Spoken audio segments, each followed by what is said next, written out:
dossier du jour. En République démocratique du Congo, la Cour constitutionnelle autorise le président Joseph Kabila à rester au pouvoir à la fin de son mandat si les élections pour son remplacement ne sont pas organisées. Comment comprendre cette décision contre laquelle l'opposition congolaise promet déjà des manifestations à compter du 26 mai prochain? Retrouvons l'analyse de nos invités après cette virgule.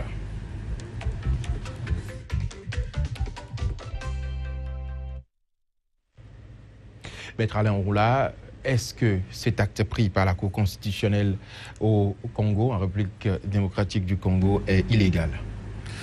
C'est une question basique. Cet acte n'est pas illégal, puisque la Cour constitutionnelle est dans l'ordre de la Constitution la seule et dernière la seule et dernière juridiction à pouvoir dire ce qu'est le droit constitutionnel. Mais il faut aller au-delà parce que il apparaît très clairement. Vous voulez aller où? Il apparaît la Cour constitutionnelle délibère de la même manière, que pays. L'incapacité des gouvernants a pu favoriser le terrorisme, peut-être que l'incapacité, la complicité affichée de certaines institutions peut amener le peuple à prendre d'autres dispositions. Vous allez dans des supputations. Je ne vais pas dans les supputations, c'est de l'analyse, c'est déjà du vu et vous ne m'avez pas permis de dire pourquoi. Mais dites-moi alors pourquoi. Je vais vous dire pourquoi. Oui. Alors, la Cour constitutionnelle a parlé, en fait c'est un préalable. En principe, tout le monde devrait se taire. Mais la Cour constitutionnelle, là, a franchi un pas de trop. Parce que, ça c'est le juriste qui parle, la Constitution de la République démocratique du Congo, qui est facile à lire et facile à comprendre, a posé aussi des préalables, à savoir qu'aucun président ne peut faire plus de 2 mandats. Cette Constitution a précisé que le dirigeant qui peine ou qui n'arrive pas à organiser les élections doit être traduit devant la justice pour parjure et pour haute trahison, et que là, la Cour constitutionnelle a privilégié une disposition scélérate. C'est vous qui l'appréciez, mais la Cour constitutionnelle, vous demandez mon point de vue, je le donne. Est consciente de sa décision qu'elle a tirée de la Constitution. Mais il y avait, ce que je suis en train de dire, c'est qu'il y avait bien d'autres dispositions, beaucoup plus que l'article 70 que l'on a privilégié, qui obligeait la Cour constitutionnelle non seulement à faire respecter le droit et le devoir d'alternance, à sanctionner l'incapacité du régime en place à organiser des élections, puisque quand on prête serment de respecter une constitution, et cette constitution impose d'organiser les élections à bonne date. Au lieu de sanctionner le régime en place pour ne pas avoir réussi à organiser ces élections délibérément, la Cour constitutionnelle récompense et refuse d'appliquer les vraies dispositions constitutionnelles qui auraient dû s'imposer au régime de Kabila, auraient dû lui imposer de s'en aller. Alors, face à l'incapacité des juridictions, y compris la juridiction la plus suprême en matière de droit constitutionnel, face à cette décision révoltante qui démontre, à n'en plus douter, et sans qu'on ait besoin d'aucune preuve, que cette Cour est aux ordres du président Kabila, vous ne pouvez pas empêcher les peuples épris de démocratie et de justice, puisqu'il n'y a aucun crime à vouloir que les textes dont on se dote soient appliqués. Vous ne pouvez plus empêcher ce peuple de songer à d'autres modes de retour à l'ordre constitutionnel. Si jamais le peuple tentait autre chose, ça va aller contre la Constitution.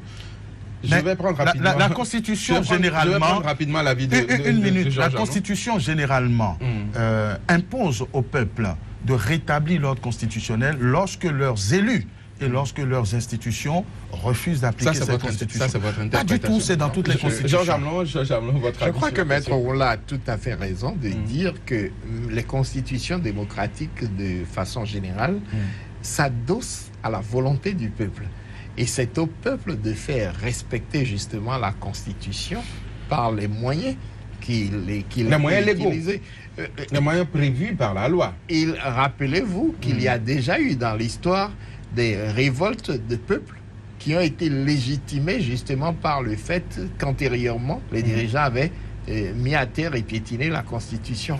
À partir du moment où la volonté du peuple ne compte plus, où celle d'un homme s'impose à tout un peuple, au-delà de la volonté de son propre peuple, eh bien, pourquoi vous voudriez que d'autres moyens ne viennent pas restaurer disons, les normes qui devraient... D'autres moyens qui doivent être issus quand même de la loi. Parce qu'aujourd'hui, la Cour constitutionnelle s'est basée sur la Constitution, a tiré une disposition pour autoriser le président à rester au-delà. Vous savez, en droit, il y a un adage qui dit que nul ne peut se prévaloir de sa propre turpitude. Et à partir du moment où un chef d'État envisage lui-même de violer la Constitution, avec l'autorisation de la Cour constitutionnelle, de quoi voudrait-il se plaindre si le peuple décide à son tour de l'éjecter par des moyens légaux ou non? En réalité, il y a là un véritable problème. Tout le monde a applaudi quand le peuple burkinabé s'est soulevé pour faire partir et a fait partir Blaise Compaoré. Et Zida. Pourtant, Blaise Compaoré était le président élu, légalement dépositaire du pouvoir de l'État. Mais la rue l'a fait partir. Un an avant la fin de son mandat. Pourquoi les chefs d'État africains n'arrivent pas à suivre l'histoire sur le continent africain? Ne regarde pas ce qui se passe ailleurs. Je me souviens que nous avions fait ce débat justement dans ce même studio à propos de la République démocratique du Congo. Et je disais alors qu'il était évident pour moi que le président Kabila n'avait aucune intention de s'en aller. Parce qu'il lui suffirait de dire « Mon mandat arrive à terme et au terme de ce mandat-là, je m'en irai. » Pour que nous revenions tous à un débat plus apaisé, pour que chacun commence à prendre les dispositions dans son camp ou dans l'opposition pour envisager sa succession. En réalité, le président Kabila a décidé délibérément de bloquer le fonctionnement normal des institutions en n'organisant pas les élections. Et vous voyez très bien les signaux qu'il donne semaine après semaine, mois après mois. La belle preuve de ce que nous disons, c'est qu'il faut voir aujourd'hui à quoi est confronté le seul opposant. L'épisode Katumbi, que certains pensent justement que c'est inventé justement pour empêcher l'opinion publique de savoir ce qui se passe, notamment au niveau de la Cour constitutionnelle. C'est votre avis aussi? Oui, je crois que tout simplement c'est un processus. Le président Kabila et sa mouvance ont la stratégie de se maintenir contre vents et marées au pouvoir. Alors, si vous avez une Cour constitutionnelle qui peut légitimer votre volonté, vous l'actionnez. Mais vous actionnez également les forces de l'ordre. Vous actionnez la justice. C'est ce qui explique qu'aujourd'hui, aussitôt que quelqu'un se déclare candidat, on va tirer les cadavres de son placard. On trouve tout simplement qu'il recrute des mercenaires. Je vous rappelle qu'à ce jour, personne n'a apporté la moindre preuve de ce qu'il y ait des mercenaires ou un mouvement de recrutement en cours. Bon, l'affaire pour l'instant est au tribunal. Oui, mais je vous prie de constater, Joël Arofodier, que si il y avait là la moindre vérité, l'État congolais se serait empressé de brandir des preuves. Bien sûr. Ce serait de bonne guerre. Si justement c'est maintenant qu'il faut rechercher les preuves, comment peut-on accuser quelqu'un avant d'en avoir eu justement... Alors, Jean-Jacques, on dit souvent que les décisions de la Cour constitutionnelle sont sans recours. Est-ce à dire que l'opposition n'a plus de possibilité de recours? Est-ce que le peuple congolais n'a plus de possibilité de recours? Mais la Côte d'Ivoire a prouvé que les recours existent, même quand une Cour constitutionnelle s'est prononcée. En réalité, la Cour constitutionnelle, c'est une institution, mais derrière une institution, il y a des hommes. Et tout dépend de la volonté de ces hommes d'interpréter les textes, de dire le droit dans la bonne direction avec les bonnes orientations, celles qui sont favorables à l'évolution démocratique d'un pays. Mais quand les hommes en question sont instrumentalisés, quand ils sont à la botte du pouvoir, eh bien, il se passe ce qui s'est passé au Burundi, par exemple, où tout simplement les juges de la Cour constitutionnelle ont estimé que bon, les choses n'étaient pas si mal passées que ça et que il faut valider ce qui s'est passé. Oui, absolument, était dans son bon droit et qu'il devait exercer un troisième mandat. En réalité, les institutions ne valent que par les hommes qui les servent. Et c'est pour ça, justement, qu'il arrive que le peuple se sente obligé de descendre dans la rue pour rappeler à l'ordre même les institutions qu'il a mises en place. Alain Roula, l'opposition, le peuple congolais Est-ce qu'il y a encore un recours par rapport à cette décision de la Cour constitutionnelle congolaise? On dit souvent qu'il n'y a plus de recours après la décision de la Cour constitutionnelle. Je ne voudrais pas que nous opposions à la réalité des faits, c'est-à-dire le coup de force perpétré par le président Kabila, une analyse théorique. Juridiquement, la Cour constitutionnelle a déjà failli. Elle a failli en se montrant complice. Et nous parlons de nous parce que la vérité aurait été déjà de traduire le président Kabila devant la Haute Cour de justice pour avoir créé une psychose dans le pays en disant, en tant que l'élu de la nation congolaise, à qui je devais des élections à bonne date, je ne suis plus capable de le faire. Cependant que les preuves contraires existent, on a acheté des chars, on a organisé des pseudo-élections de présidents de régions, de gouverneurs, etc. Donc il y a suffisamment de preuves déjà à opposer au président Kabila pour montrer qu'il a démérité. Mais le président Kabila dit j'ai pas les moyens pour organiser. Mais il n'a pas les moyens, il en est coupable. Parce qu'il a pris le pays, il se doit de respecter la Constitution. Et s'il n'a pas les moyens, c'est un constat d'échec qui doit être tiré. La question est réglée par la Constitution. Si une transition s'impose, et je pense effectivement qu'il y a eu suffisamment de désordre pour que les élections ne soient pas apaisées, on peut forcer les élections ou alors désigner le président du Sénat pour conduire cette transition. Mais le président Kabila... juridique interviendra. Voilà, mais le président Kabila avait déjà annoncé il y a 4 ans lui et ses partisans qu'ils ont besoin d'un délai supplémentaire pour organiser les élections. Donc je pense qu'il y a suffisamment d'éléments pour démontrer que la position juridique de la Cour constitutionnelle n'est pas conforme à la Constitution, n'est pas conforme au droit. Au-delà de ça, et comme Georges Amelon, nous avons déjà eu l'occasion de dire plusieurs fois que le président Kabila a déjà abattu toutes ses cartes. Il n'y a pas de mystère. Et il n'est pas né dans une culture démocratique. Voulez-vous que je vous fasse un petit rappel? Le petit Kabila est né dans le maquis. Il ne connaît pas la Cour constitutionnelle, il ne connaît que les armes. C'est par les armes que son père, supposé, est rentré à Kinshasa pour renverser Mobutu.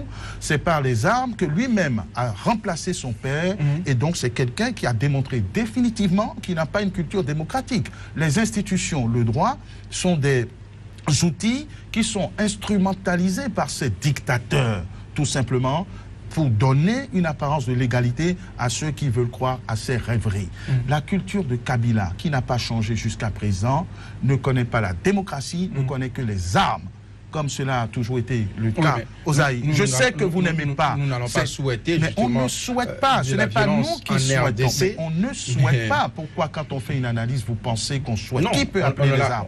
Celui qui souhaite et qui démontre qu'il n'a que ça comme recours, c'est le président Kabila. Parce qu'il lui suffit de s'en aller après plus de 15 ans d'occupation de ce fauteuil présidentiel. Il n'est pas irremplaçable. Il y a bien d'autres hommes pour conduire la transition. Et ces hommes l'opposition appelle là des manifestations à partir du 26 mai. À quoi est-ce qu'on peut s'attendre dans les jours à venir? On peut s'attendre à tout. Joël Arofodi, on le dit depuis longtemps. Mais il y a les forces de l'ordre qui ont l'obligation de faire restaurer l'ordre. On doit s'attendre à tout et la responsabilité d'un éventuel embrasement ne sera imputable qu'au régime du président Kabila. Moi, je vous dis très sincèrement, mais c'est ce qui s'est toujours passé aux Zaïre. Pourquoi vous ne voulez-vous pas qu'on dise les choses? Peut-être que c'est ce qui s'est toujours passé, mais est-ce qu'il faut toujours souhaiter que les pays africains végètent dans les violences? À chaque fois qu'il doit avoir une alternance au pouvoir. Mais il ne s'agit pas de souhaiter, il s'agit de constater qu'un seul homme et son clan refusent d'appliquer la constitution qu'on lui a concédée. Régler ce problème, il suffirait que le président Kabila s'en aille. Et vous dites pourquoi il ne s'inspire pas de ce qui se passe en Afrique. Non, ce qui se passe en Afrique, tel que je vous vois regarder dans une direction, est exceptionnel. Un pays comme le Bénin est exceptionnel. Un pays comme le Burkina également. Et reste exceptionnel. Ce qui s'est passé au Burkina reste l'exception. Partout ailleurs, c'est des coups de force qui sont légitimés. Alors, pourquoi ne voulez-vous pas que des présidents comme Kabila se sentent confortés, encouragés, lorsque la chose s'est déroulée à leurs propres frontières et qu'il n'y a pas eu de réaction musclée et déterminée de la communauté internationale? On ne peut pas avoir de réaction de la communauté internationale, ça va faire de l'ingérence. Georges Amelon, il y a un devoir d'ingérence, c'est eux qui l'ont défendu. À partir du 26 mai, à quoi est-ce qu'on peut assister à Kinshasa? L'opposition appelle à des manifestations. À une répression. Je crois que le gouvernement et la mouvance présidentielle est dans une logique de fuite en avant. Il n'y aura pas d'autre réponse que la répression. vous verrez la plupart des opposants retourner en prison. On a déjà vu ça en République démocratique du Congo, ce n'est pas nouveau. Vous verrez des villes qui seront militarisées, des forces de l'ordre qui vont Maître Omola parlait tout à l'heure des chars qui ont été déployés dans la région de Katanga. Dites-moi, est-ce qu'on a déjà vu ces chars là où, dans la région de Béni, où justement on en a véritablement besoin? On a des assaillants. Voilà. En réalité, il est clair que ce régime s'attend à ce que l'opposition, le moment venu, appelle les populations à descendre dans la rue. Et ce régime s'est préparé à la répression. Et c'est une répression qui est ce régime est coutumière de ce type de répression. Et le fait, l'exerce sans aucune pitié, sans aucun détail. En réalité, ce n'est pas nouveau, encore une fois, en ce qui concerne la République démocratique du Congo. Et le sang coulera. Sans doute, les opposants retourneront en prison, en tout cas pour ceux qui concernent leurs leaders. Des vies seront fauchées. Mais ce régime, tant qu'il n'y aura pas une pression suffisante de l'extérieur pour le contraindre à plier le genou, eh bien, ce régime se maintiendra. Merci Jean Jamelon, merci Maître Alain Ouroula. Ce sera tout, madame, monsieur, pour notre deuxième décryptage de ce jour. Avant de retrouver la suite de cette émission, un nouveau point de l'actualité. Au Mali, le directeur de la zone de santé de Kidal, basé à Gao, a été tué dans la nuit du samedi à dimanche par des individus non identifiés. L'armée pointe du doigt les djihadistes et la mort de Mahamadou Kamara fait de